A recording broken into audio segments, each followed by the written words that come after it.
Maayong aga sa Indogabos. My name is Erickson M. Alazo from grade 11 Plato. That is good day everyone, and that is a Bicol language.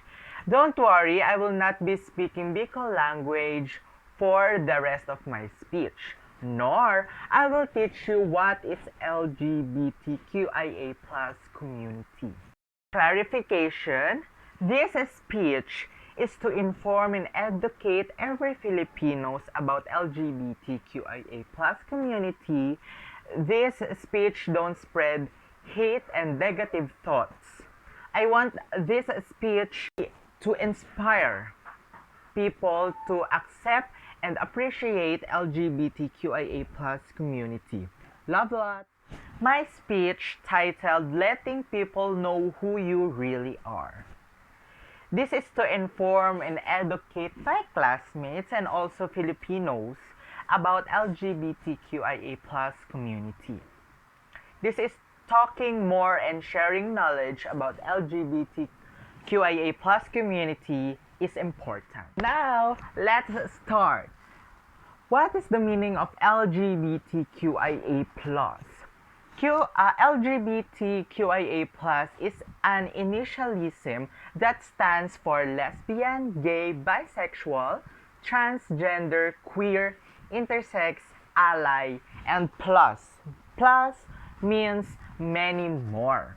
This is in use since the 1990s, the initialisms, as well as some of its common variants, functions as an umbrella term for sexuality and gender identity.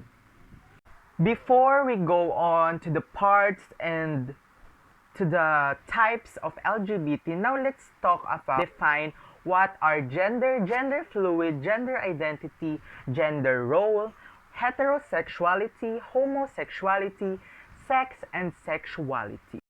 Gender, a social construct used to classify a person as a man, woman, or some other identity.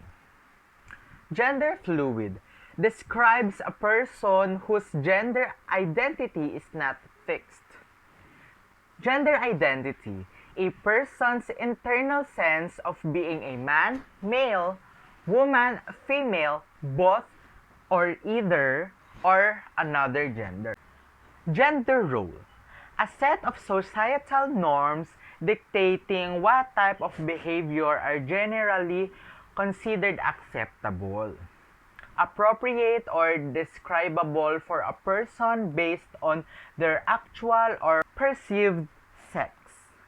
Heterosexuality, a sexual orientation in which a person feels physically and emotionally attracted to people of a gender other than their own. Homosexuality, an outdated term to describe a sexual orientation in which a person feels physically and emotionally attracted to people of the same gender.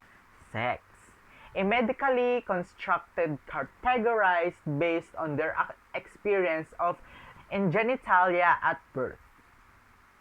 Sexuality, a component of a person that includes the biological sex, sexual orientation, gender identity, and sexual practices, etc.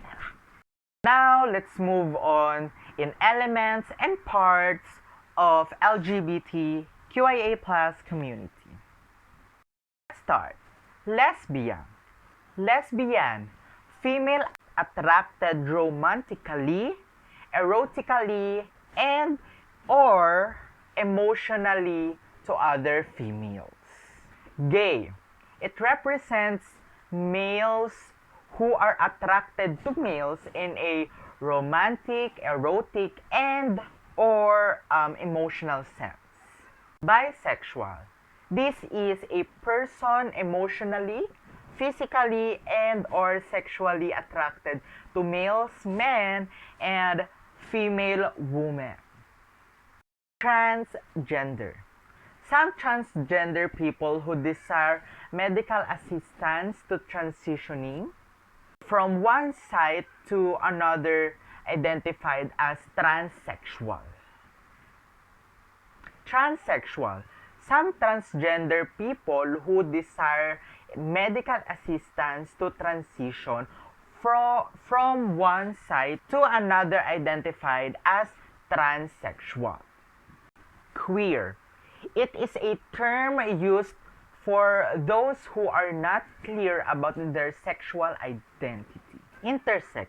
Intersex is a term used for a condition in which people is born with a reproductive anatomy that doesn't seem to fit the typical definition of female or male. Ally or ally. An ally is any person who supports equality and fairness from LGBT individuals and their families. We have the plus. So in plus, I have the cross-dressers, a word to describe a person who dresses and lists partially as a member of gender other than their assigned sex, carries not implication of sexual orientation. Asexuality. Asexuality is the lack of sexual attraction to others.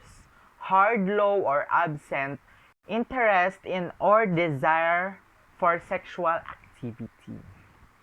Next, pansexual. This is a term used to describe people who have romantic, sexual, or affectional desire for people of all gender and sexes.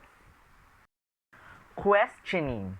The process of exploring one's own gender identity, gender expression, and or sexual orientation.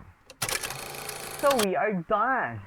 Now that you know what LGBTQIA+ community is, I hope that we can apply this in our daily lives because we LGBT community members want acceptance, respect, and appreciation in our own country. We are also humans and we want to be ourselves and live a life without discriminations. Again, my name is Erickson Miranda Alazo from grade 11 Plato. Have a good day. Goodbye. Stay safe.